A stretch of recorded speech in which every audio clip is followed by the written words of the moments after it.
Hello everyone, welcome to सरकारी sibling. मैं अदिति आप सभी लोगों के लिए लेके आई हूं आज एक बहुत ही इंपॉर्टेंट अपडेटेड वीडियो। आप सभी लोगों को प्रोग्रामर वैकेंसी के सिलेबस का वेट था। ऑल्दो हम पुराने सिलेबस 2013 के अंदर जो लास्ट टाइम हमारा ये पेपर हुआ था उसके सिलेबस के बेसिस पर तैयारी शुरू कर चुके हैं और हम लोग ने काम भी उस पर करना स्टार्ट किया है। बट आप लोगों को मैं बता दूं कि कल आप सभी लोगों के लिए प्रोग्रामर जो था उसकी पूरी वैकेंसी का detailed classification of the syllabus and paper pattern कर दिया गया है। बहुत सारे बड़े चेंजेस भी हैं जो यहाँ पर देखे जा रहे हैं। कंप्लीट सिनेरियो क्या रहेगा प्रोग्रामर वैकेंसी का, कब होने वाला है प्रोग्रामर एग्जामिनेशन और सिलेबस में क्या क्या मेजर चेंजेस है वो इस वीडियो में मैं आप लोगों को बताने वाली हूँ। सो अगर आप लोग पहली बार चैनल पर आए, सबसे पहले तो मैं आपको बता दूं कंप्यूटर साइंस से रिलेटेड या बाकी सभी सरकारी एग्जाम्स की जो तैयारी है वो आपके लिए सरकारी सिबलिंग्स पर मैं और हमारे ब्रदर लेके आते हैं। साथ ही साथ आपको मैं ये बता दूं प्रोग्रामर वैकेंसी के लिए 9 PM मैंने डेली एक कंप्यूटर नेटवर्किंग का कोर्स स्टार्ट किया हुआ है। फ्री ऑफ कॉस्ट क्लासेस है, देखकर देखिएगा, बताइएगा, लेवल जज करिएगा और साथ ही साथ जुड़ते रहिएगा। जितने भी लोग हैं जो प्रोग्रामर की तैयारी कर रही है, अगर आपको लगता है कि उनके लिए हेल्पफुल है वीडियो तो शेयर जरूर करिएगा। चलिए स्टार्ट करती हूँ by taking the course the first page जो आप लोगों का पेपर 1 और पेपर 2 वाला क्लासिफिकेशन है कि पेपर 1 में आपकी दो बड़े सब्जेक्ट्स आ रहे हैं, डेटाबेस मैनेजमेंट सिस्टम और कंप्यूटर नेटवर्किंग। दोनों ही ऐसे सब्जेक्ट्स हैं जो मैं जैसे मानती हूँ कि बहुत सारे एग्जाम्स जो भी मैंने फेस किए हैं, जिनकी भी मैंने तैयारी की है, करवाई है, तो मेरे हिसाब से बहुत सारा कॉमन जो सिलेबस होता है नेटवर्किंग और डेटाबेस का, क्योंकि सबसे ज्यादा अगर मैं बात करूं कंप्यूटर साइंस में जितने सरकारी एग्जाम्स होते हैं ना, सबके अंदर ये पेपर आप लोगों का बनते हैं, तो आपके सबसे ज्यादा कॉमन टॉपिक्स यहाँ पर दिए हुए हैं, तो घबराने वाली बात नहीं है। इसी के साथ साथ पेपर 1 के अंदर थोड़ा सा फैक्टर जो है वो आप लोगों का पड़ेगा रीजनिंग का, मैथमेटिक्स का, वही वाला चीज है, डेटा सफिशियंसी का, वो जो डेटा इंटरप्रिटेशन ये वाला चीज ही है। लॉजिकल रीजनिंग और एनालिटिकल रीजनिंग पर सवाल बनेंगे। Logical reasoning is a vast field, बहुत सारे सब्जेक्ट्स, बहुत सारे टॉपिक्स इसमें आ सकते हैं, बट येट मेरे को ऐसा लगता है ब्लड रिलेशन, डायरेक्शन, पजल है ना, सिटिंग अरेंजमेंट, इस टाइप के सवालों की यहाँ पर बात हो रही है। सिलोजिज्म, स्क्वायर ऑफ ऑपोजिशन, इस टाइप की चीजों की यहाँ पर बात हो रही है। बाकी वो फैलेसी वगैरह टॉपिक जो UGC net paper 1 logical reasoning में आता है उतना नहीं डिटेल में जाएगा, येट इंपॉर्टेंट है। थोड़ा सा डरावना चीज होती है general knowledge and current affair relating to India and Rajasthan. ये थोड़ा सा ऐसा पार्ट है जो थोड़ा सा डराने वाला पोर्शन होता है, डराना वाला फॉर टेक्निकल स्टूडेंट्स, है ना। जैसे मैं भी बोलूँ तो मैं बहुत ऑनेस्टली आपको बोल सकती हूँ कि ये वाला पार्ट ऐसा होता है हमेशा जो मैं छोड़ के जाती हूँ या बहुत ही कम पढ़ के जाती हूँ, तो ये थोड़ा पार्ट है। ये क्लियर नहीं किया है कि इसका कितना वेटेज होगा, बट हाँ ये जरूर है कि आपको मेंशन कर दिया सिलेबस में। फिर आप लोगों से मैं बात करूं तो डेटाबेस मैनेजमेंट सिस्टम के अंदर कोई चेंज नहीं है। डेटाबेस मैनेजमेंट सिस्टम का मैंने पूरा सिलेबस आपके लिए डिकोड भी किया हुआ है, चैनल के ऊपर जाके आप देख सकते हो। तो आपके लिए ईआर डायग्राम्स और वगैरह सारी चीजें, application, even transaction and concurrency control protocol, ये सब चीजें जो है वो आपकी है, सारी की सारी सेम चीजें हैं, बस इसमें स्पेशली एल्गोरिथम से थोड़ा पार्ट लिया है, बी और बी प्लस ट्रीज का। बाकी सेम एज इट इज वही सिलेबस है, कोई दिक्कत नहीं है। Data communication and computer networking, OSI model की सातों लेयर्स की रिस्पॉन्सिबिलिटी, बस यही आपका सिलेबस है, ठीक है। ये सारी की सारी चीजें, कुछ भी इसमें खास ऐड किया नहीं है। अगर मैं 2013 की बात करूं तो 2013 के अंदर नेटवर्किंग और डेटाबेस में से ज्यादा वेटेज नेटवर्किंग का था, ठीक है। अगर मैं बात करूं वेटेज वाइज तो इट वाज लाइक 60-40% का वेटेज था, ठीक है। पेपर 2 के अंदर थोड़े ज्यादा मेन सब्जेक्ट्स हैं, सिस्टम एनालिसिस एंड डिजाइनिंग, जिसमें पूरा सॉफ्टवेयर इंजीनियरिंग और सिस्टम डिजाइनिंग आएगा, और आपका ऊप्स, ठीक है। हम ऊप्स को लेके भी बड़े चिंतित थे कि भाई ऐसा क्या आने वाला है प्रोग्रामिंग के अंदर, तो वो भी क्लियर कर देते हैं।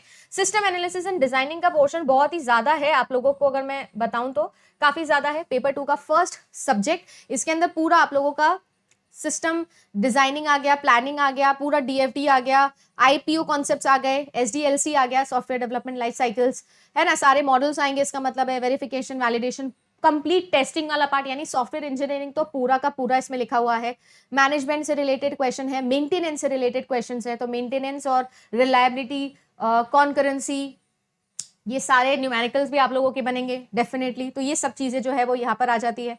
प्रोग्रामिंग कॉन्सेप्ट्स की अगर मैं बात करूँ तो पूरा का पूरा जावा है जो यहाँ पर आपका आने वाला है, कंप्लीट जावा इसमें लिखा है, ठीक है। कोहेशन कपलिंग वाला कॉन्सेप्ट हो गया ऑब्जेक्ट ओरिएंटेड प्रोग्रामिंग के अंदर, कंप्लीट एक्सप्लोरेशन एंड एनालिसिस हो गया, उप्स के सारे फीचर्स हो गए, ठीक है ना, जावा का पूरा चीजें हैं। इनफैक्ट कुछ नई चीजें भी यहाँ पर ऐड करी है, और वो ऐड करी है introduction to JSP, RMI, remote method invocation, Java server pages, applets और सर्वलेट, साथ ही साथ डॉट नेट फ्रेमवर्क भी आ गया है भाई, है ना। तो ये चीजें भी है जो बहुत ही बढ़िया लेवल पे आपकी पूछी जा सकती है। डॉट नेट तो खैर बनता ही था, पूरा राजस्थान जो है वो डॉट नेट पे ही अभी भी काम करता है, तो डॉट नेट तो था ही। विजुअल प्रोग्रामिंग इंटरफेसेस को लेकर यहाँ पर काम होगा, ठीक है। तो प्रोग्रामिंग का पार्ट बहुत ज्यादा है और ये आपको पहले से ही पता होना भी चाहिए कि अगर आप पेपर देने बैठ रहे हो तो ये मान के चलना प्रोग्रामिंग का वेटेज चारों सब्जेक्ट्स में सबसे ज्यादा होगा। ये तो है, अगर मैं बोलती हूँ कि टोटल मिला के 200 सवाल आएंगे तो 200 में से ये मेरा मानना है अकेला प्रोग्रामिंग के अंदर 70 क्वेश्चन आपके पूछे जाएंगे जाएंगे, ऐसा मेरा मानना है ना। लेट्स सी पेपर होगा तो क्या होता है। सबसे खास और इंपॉर्टेंट हमारे लिए भाई न्यूज वो क्या है कि मैम पेपर का स्कीम में कुछ चेंज है या नहीं। तो पेपर के स्कीम में सबसे बड़ा चेंज है, प्रोग्रामर वैकेंसी 2024 के अंदर कंपैरेटिवली स्कीम जो है वो बिल्कुल चेंज कर दी गई है। पेपर का पैटर्न चेंज कर दिया गया है जो 2013 में आया था उससे। वहां 120 सवाल पर पेपर होते थे, यहाँ पर 100 सवाल 100 नंबर कर दिए, हर एक क्वेश्चन 1 नंबर का, हर एक पेपर के लिए 2 घंटे का।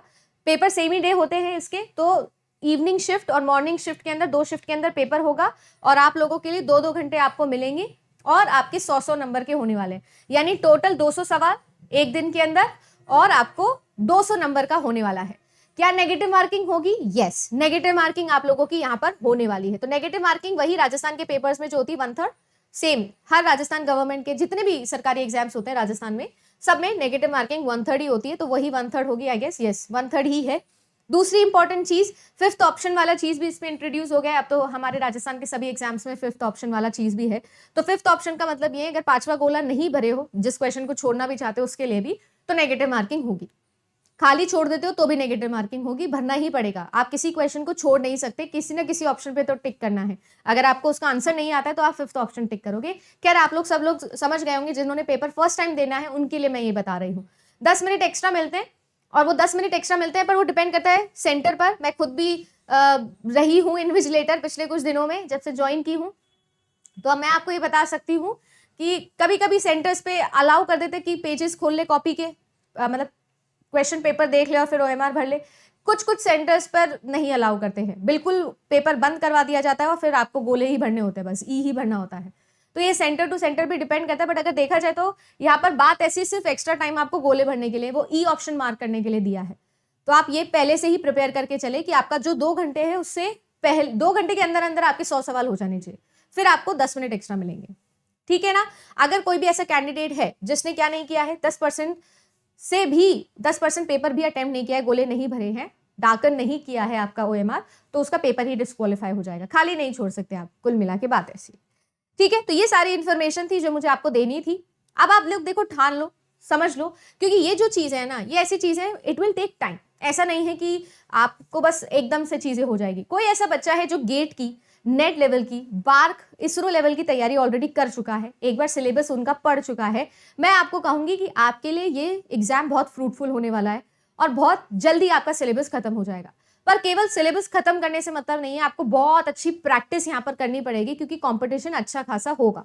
अगर मैं कहती हूँ 50,000 लोग भी यहाँ पर आते हैं कंपटीशन के अंदर, तो उसमें से 35,000 बच्चे जो है वो आपके अच्छी तैयारी वाले ही होंगे, क्योंकि गजेटेड ऑफिसर पोस्ट है, अच्छी तैयारी वाला ही बच्चा पेपर भरेगा, ठीक है। दूसरा चीज यहाँ पर ये है कि प्रोग्रामिंग पर ज्यादा ऐसा नहीं करना है कि बहुत ज्यादा इंक्लिनेशन लगा दिया कि मैम प्रोग्रामिंग प्रोग्रामिंग प्रोग्रामिंग और बाकी तीनों को छोड़ दिया, क्योंकि सैड का भी बहुत बड़ा पोर्शन है, नेटवर्किंग और डेटाबेस भी है। तो ऐसा नहीं सोचना है कि बस एक प्रोग्रामिंग है क्योंकि एग्जाम का नाम प्रोग्रामर, तो मैम बस प्रोग्रामिंग पर ही फुल फोकस करना है, ये भी ना करें। मेरी एक यही आपको एडवाइस रहेगी। बाकी तीनों सब्जेक्ट्स को भी उतना ही ध्यान दे। किसी को ऐसा लगता है मेरे प्रोग्रामिंग अच्छी नहीं है, तो कोशिश ये करो कि आप बाकी कर लो, पहले पूरे बाकी तीनों सब्जेक्ट्स को अच्छा कर लो, फिर प्रोग्रामिंग उठा लेना, सो दैट एटलीस्ट आपका ऐसा हो कि आपका रेशियो तो परफेक्ट हो ना। आपके पास में 4 सब्जेक्ट्स हैं, उन चारों सब्जेक्ट्स को प्रॉपर तरीके से टाइम दे दो। एग्जाम होने वाला है अक्टूबर के अंदर, 27 अक्टूबर 2024 को आपका एग्जाम है, तो अभी समय है, फरवरी चल रहा है, अच्छा खासा समय है। अगर तैयारी अभी से शुरू करते हो तो हो जाएगा। हाँ, ये जरूर बोलूंगी, पार्ट टाइम तैयारी नहीं है कि साइड में 4-5 सब्जेक्ट्स, 4-5 तैयारी और चल रही है और फिर प्रोग्रामर तैयारी चल रही। ये एग्जाम वैसा नहीं है कि आप सभी सरकारी एग्जाम्स की तैयारी कर रहे थे बीच में प्रोग्रामर की कर ली। ये एग्जाम स्पेशलाइजेशन मांगता है, गेट, नेट, है ना, बार्क, इसरो, ये एग्जाम्स ऐसे हैं जो स्पेशलाइजेशन मांगते हैं।